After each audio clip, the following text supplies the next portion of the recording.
پاشاروجا سوریه و تایبەتیژی پشتی وی قۆناغی و وی خواندنا بۆ ئەنە کەسێت گەل بەڕێز نەشات زازا سەرۆکی خواجیین ئەنە کەسێک و دێت گەل مەدابەت ئەم دێ بە حەزکین بەڕێز نەشات تو گەلە بخێرهاتی ڕەنگە بوو گەلێکا پرسیار بێت بۆچی وە خواندنەکە ئەوسا بۆ ئەنە کەسێ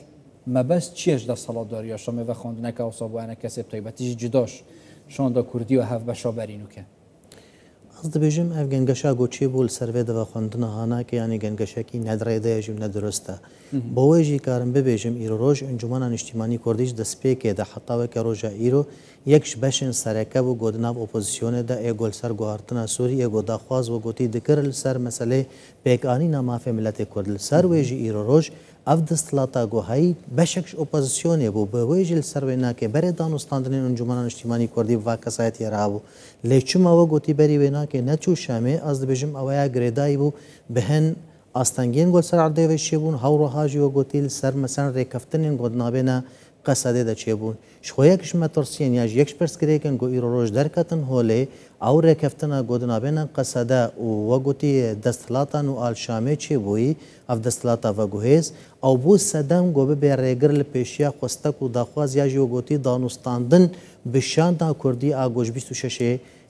کنفرانس نیسانی و گوتی خاطر سیگه لسر ویجی مخابن نظانم اگر حکومت شام جعلی کی و گوتی خواست و ناکه بکی یا جو گوتی قصده جی و گوتی لی خوش دهات و مسئله هناکه او گوتی دانستاندن بود اطاره کی مسئله قضیه کردی تمام تقزیم بود علیه عسکری اداری و گوتی دلولدر هناکه پرسا کرد هنه کی شون هات لسر مسئله خواسته کو داخوازن گو براستی جدی گو مرک سرکار بکی يعني او مترسينين انا كسبون مونت بابتك وصدا وكي كارتك جاليه دا 13 مي وبيتب كارينا نخير زختك نخير انجمنا اجتماعي كرديش دسبيكا گوچي وش بينجو هفته حتان هاو كي تفگركي سياسي كردينه لي انجمنا اجتماعي كردي دسپیکا و گوتی شورش سوری هلگر پروسس کردایتی بو آگو خستکو دخوازینا که بو کرداتی برواجی ویجی اف طرف گو ایرو آنها قصده یا جو گوتی لایانن گو پی وگردای حتی 26 ماه نیسان آگو کنفرانس هاتل درخستن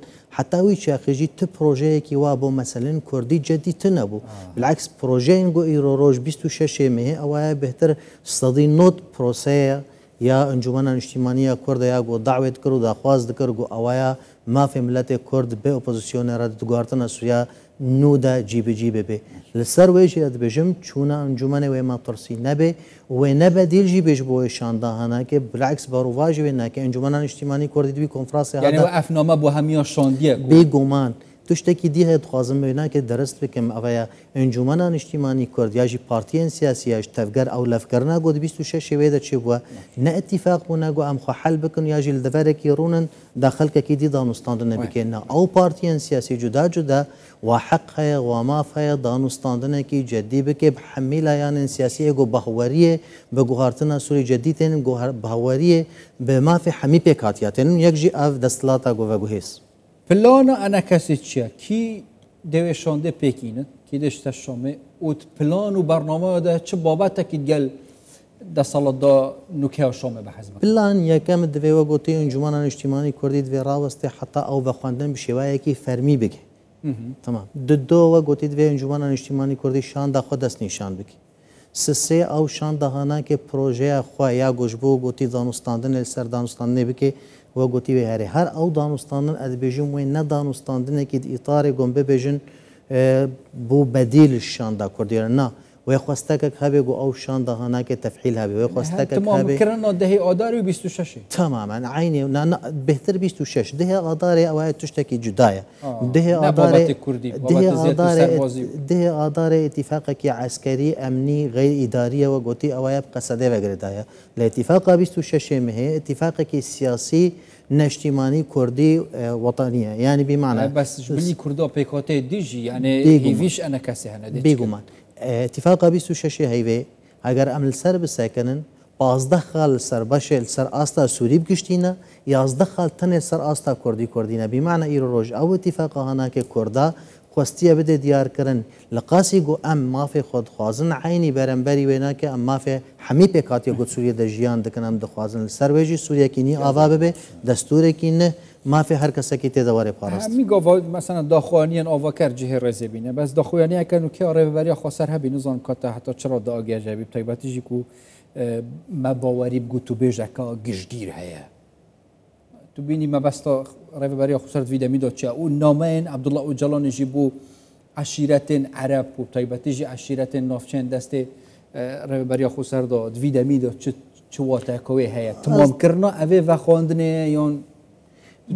بێگومان دوی وەختی دا هەروە گوتی نامەکی باش هەبێ بۆ خەلکێکی بۆ پێکهاتیان گۆ پەڕە ژیان دەکەن ئە پێکڤە ژیانە هەناکە یا ژیوە گوتی ئارامیە هەرێمەواناکە وێ بکەوێ خزمەتە پرۆسێسەوە گوتی چارەسەرکردنا پرسگرێکە سووری بگشتی دە و ئاواکردنا سووریەکەن و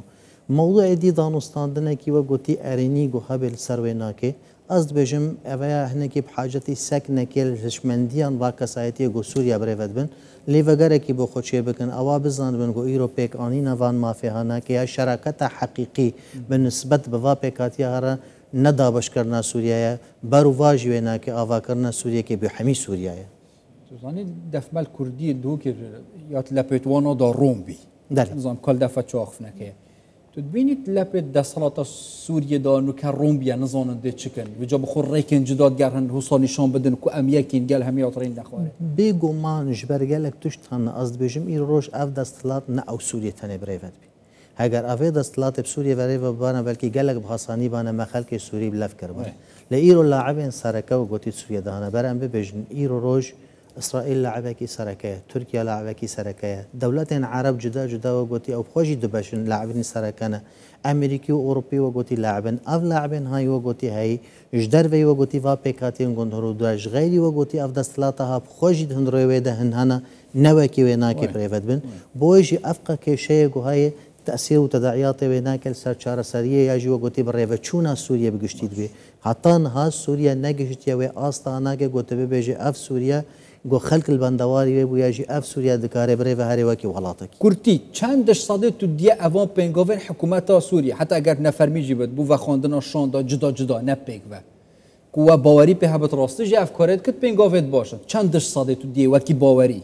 اگر او با من چند صدیست کارم ببیجم اگر او با هوری الدف حکومت چه بو بگو بخوازه مافی پیکات یا حمیبت یبی مافیون کرد نگلک زحمت گو خلق جدا جدا لئمن اد بجم حطانها بهوري الجنبي حكومتيا جنو قوتي كسايتين عرب حطانها چي نبونه گول بر ما في بيكات يا وري بوجي دخوازي پارچبونه كد صفي كردي دا چي بكي لي ازد بشم هنكي انجمانا كردي جبيرا زيرك و شيارة ناكوه بن بنوان دورا دا صدي صد ام خواب بهورن ام بپرسا خواب بهورن نما بستو من يا دا صلاته نا از بوجد بجم اد بجم صدي صد ام بوين بهورن برئيس نشاز زازا سركي خوجين انا كسين گل مدامون سپاس با خوش سپاس باشید سپاس خيرات